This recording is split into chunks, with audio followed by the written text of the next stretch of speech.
Good morning. How are we all? Now, I must apologise before I start. Already starting. I've got a bit of a dry throat this one. I should have really have left this till tomorrow and see how I am then, but I wanted to do it now, so here we are. And welcome to Haunt Chats number 2, the big number 2. Yeah, didn't think that through very well. It might well turn out to be, yeah. Okay, let's crack on. What was I going to talk about? Yeah, that was it. Doors of Durin by Weta. Pre-ordered that. I don't know if any of you others have. Have you seen it? What do you think? I've used the image as the thumbnail for this, or I'm going to. It's weird talking in the present about the future, but yeah, I'm going to. I thought it was a really good piece. I think Weta do very good scenario. Would you call these scenarios? Are these scenarios? Not really dioramas. Diorama, I feel, is something that involves characters, whereas a scenario is a scene. And anyway, yeah, I think I find Weta do these very well. I've looked at the past pieces they've done, you know, the Tower of Orthanc, the Minas Morgul piece, etc. And some of those pieces are extraordinary, unfortunately. I'd love to have them, but it's space, and I don't remember paying the second-hand prices on these things. I don't know if you've seen them, but they are astronomically high. But I saw this and I thought it was really good, and coming in at £380, I think it was, I thought was a pretty fair price, and it's not too big, so I've got lots of options where I can put that. I've also ordered the Argonath piece. I don't know if any of you've seen that as well, also by Weta Workshop. I've got the art print up there, so I'm incorporated with that somehow. So yeah, so that was the most recent Lord of the Rings piece anyway. So like I say, I will do a bit of a talk on these 6-scale Weta pieces I've got up there at some point. I want to sort of do a little bit of a Weta, maybe Prime 1 comparison. It'll certainly be interesting when I get the Weta Workshop Sauron piece, which is 6th scale, and comparing to Prime 1. I'm really looking forward to doing that. Now, my opinion on this is Weta seem to have which is great, a certain almost like rustic style to their sculpt in regards to characters, whereas Prime 1 sort of go all out on the accuracy side of it. The Weta pieces I find are a little bit more, you know, it's Weta, shall we say, we know it's them that's done it.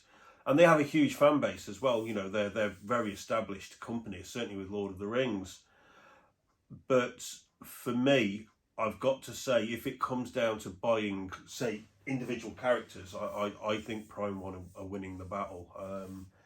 Yeah, like I say, I'll be interested to when I get some of these pieces later on. But Weta have absolutely nailed it with the Escape from the Road piece. I'm hoping that Prime 1 maybe go and rethink their Nazgul piece. I doubt they will. Yeah, I can't see a lot of them selling, to be honest. So, on the subject of things selling, as you know, I'm not a DC fan, but I do watch what other statue companies are doing and what other people are doing, and J&D Studios, who I've been very impressed with. I know I'm not a DC collector, I'm not a fan of DC, but they've just released a new Batman piece, Christian Bale Batman, but they've released it as you can buy just Batman, or it looks fantastic, Batman with Christian Bale as Bruce Wayne stood together. It looks awesome. Now, I think I'm remembering this rightly, $3,600 for the two. It's a 3rd scale. What do you think? What do you think to those prices, guys? I saw a lot of comments that morning. It's sold out, by the way. It's sold. I don't know how quickly it's sold out, but by the time I got up to go for work, it had sold out. Everything. It was an edition size for the 2. I think the edition size for the 2 pieces was, I think it was 300, maybe 400. I can't remember. And I think it was 900 for Batman on his own. And for what I could see, completely sold out. And I don't know what the difference in price was. I'm just trying to remember. I think the Batman on his own was about $2,500. Correct me if I'm wrong on that. I can't remember, but I know that the 2 together were $3,600. Anyway, yeah, there was a lot of, as you would expect, discussion And I think J&D's are a brilliant company. I've messaged them and they've messaged back. They've been very courteous. They've answered. They're listening to customers. They've come out the blocks running for a very, very new company. And everything they've done so far looks to me to be exemplary. But obviously the discussion was based around the price. Now, here's the thing, which I went over this in another previous video, so I don't really want to hover on this subject too much, because it's one of those where you're never going to sort of be right or get to the end of it, because it's an opinion and you can only have your own opinion. And my opinion on the statue pricing is this: we don't have to buy these pieces. It's that simple. And people who are complaining that the price is too high, these people are leaving the hobby, they're going to kill the hobby, blah. Well, as much as I want to agree with you, and I don't like the prices going through the roof, no more than anybody else does. But the issue is, they're obviously not pricing people out the hobby, because it's sold out. The Prime One Predator bust sold out. So they're selling. These pieces are selling. And my argument, not my argument, but the way I look at the pricing is this, is that first and foremostly, we don't have to buy these. These serve no purpose in our lives apart from personal satisfaction, the fact that we have something in us where we need to collect and surround ourselves with things that we love. And for us, it's characters from films made as realistically and as best as we can afford to buy. And there's levels in the market for us all. There's levels. This is obviously top tier. J&D Studios, Queen Studios, Infinity are top tier. Now, I can't afford to pay some of the prices that some of these statues, these companies charge for their statues. I can't afford to. Well, it's not that I can't afford. I won't pay it. And I dread to think what the Infinity Studios half-scale Sauron will be. And it's a simple case of I don't want it that much. I don't want to spend the horrific amount of money that's going to be. I've got nowhere to put it. But we all have, aside from the fact that we don't need to buy these things, we all have options, don't we? We have options within the hobby. There's many tiers. You've got 6th scale. You've got, I don't want to say lesser companies, but you've got Sideshow doing their quarter scales at around, sort of $600-700. They don't have the majesty that these sort of Prime One have or Queen Studios have, but it's there. There are things you can get. Sideshow do good stuff. They do some bad stuff, but they do some good stuff. So we've all got, channels that we can go down, that we can pursue if you feel the need to buy this stuff. And for me, the prices are always going to go up, guys. They're not going to come down. Now, I did see something with XM. It was on another chat. I was watching on another chat where XM had released a piece, and they released it for a certain price, and everybody complained about the price, and they reduced it by about $100. I can't remember what the piece was. I just literally got a YouTube channel, and they were discussing it. Now, for me,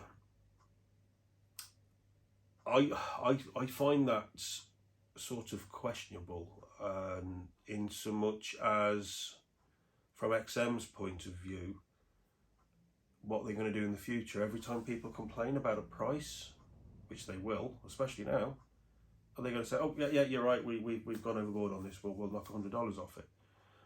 So you can look at it from two ways. Oh, fair play to them for reducing the price because it was a bit much. Well, they've reduced their profit, is what they've done. They're not taking a hit on this. This stems back to conversations I've had in completely different things. It's like I have a real dislike of carveries and going to carveries. I don't like to share my food with everybody else in the room. I hate carveries. And people would say, oh, but they're such great value for money. Well, they're really not, are they, when you think about it? Because they're £10, but they're still making money out of you. So what quality of food are you getting for a tenner? It may look nice, it may taste nice, but no, sorry, they're not for me. But that's my point of view. Whenever you're getting value for money, you're still, the people that are selling that to you are still making money out of it. So, yeah, so I don't really know what to say in regards to that XM, because I don't know enough about it. I just know that it happened, and that to me seems a little bit unusual. And I don't know how XM are going to address that if it happens again in the future, to be honest. So that was an odd one for me. But I say I didn't really want to go down that avenue too much, because I say I don't know the full story behind it, but it was I just, my ears pricked up when I heard people discussing it on another YouTube channel.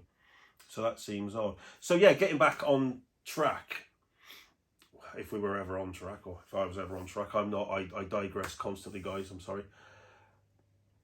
Yeah, so the statue prices are horrendous, they're horrific. But, you know, we can moan about it till we're blue in the face. I don't moan about it, I honestly don't, and I'm someone who whinges constantly. But I don't complain about statue prices, and I don't complain about the shipping prices, because A, it's not going to make any difference. And B, it's a choice. It's a freedom of choice, that you're not forced to pay this. And the other thing is, as well, is the fact that these things are selling out, guys, and they're selling out really quickly. Really quickly. I mean, I woke up and that J&D piece had sold out. You know, however many pieces had sold out. So, you know, there's enough people who are like, have got the finances, or over the period of time they can pay the deposit and they can save the money up. And, you know, for me personally, I justify this and the money I spend by the fact that, you know, I mean, I used to go out and I used to drink heavily and I used to smoke. I don't do any of that anymore. I used to have takeaways. I don't do that. You know, so there's an area of my life that I don't spend money on anymore. So I have that money available now to spend on something else, and I prefer to spend it on these. And I prefer to invest my time into doing something like this. It's a challenge for me. I like to challenge myself.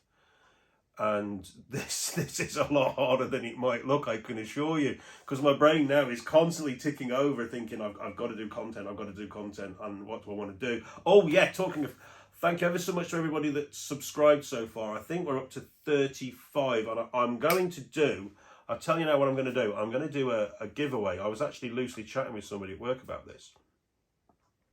When we get to 100, when we get to 100 subscribers, I'm going to give something away from my collection. Now, I know I'm pointing that way, but you can forget that. That's going nowhere. But I will give something away when we get to 100. I'll do it.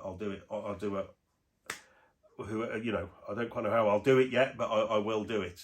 So I'll probably do one of these, and then when we get to 100, and I'll show you what I'm going to give away, and then everybody who comments on that within, say, 48 hours of me posting the video, I'll randomly pick a name from everyone who comments, and whoever wins, and I don't care where you are in the world, I will ship it to you. I will ship it to you. It will be a piece from my collection. Okay, I don't know which piece yet, but I promise you it'll be something. So that's at 100. That's at 100 subscribers. So I'd like to do that get there before Christmas if we can. So I really thank you to everyone that's subscribed. Those of you who are watching who haven't subscribed, please subscribe. There's something in it for you now. Tell other people about it, because it really mega helps, and I'm hoping this all gets better as we go along. So I'm going to wrap that up today, guys, really, because I just wanted to basically, because the Doors of Durin piece, and just let you know that I've got that on order now, so I've got that coming, so that'll be discussed in the future. My next piece arriving, I'm hoping before Christmas, although it might be unlikely, it should be the Prime 1 Berserker Urukai, which I can't wait to get. So, and I've been asked to do an unboxing video, so I will. I wasn't going to do these, but I'll do that. So, huge thanks to everybody who's subscribed. Huge thanks to everybody that's watched. Huge thanks to everybody that's commented. I mega appreciate it, guys. And there'll be more videos coming soon. I've got 2 or 3 other things whizzing around my mind that I want to do. Please comment on this. Let me know what your thoughts are on, you know, what we discussed today, statue prices, and yeah, just give me some stuff you want me to bring up in the next haunt chat, which will be number 3, not the big number 2. And I'll catch you guys all on the next video. Thank you ever so much for watching, and take care of yourselves, and I'll catch you all soon. Ta-ra!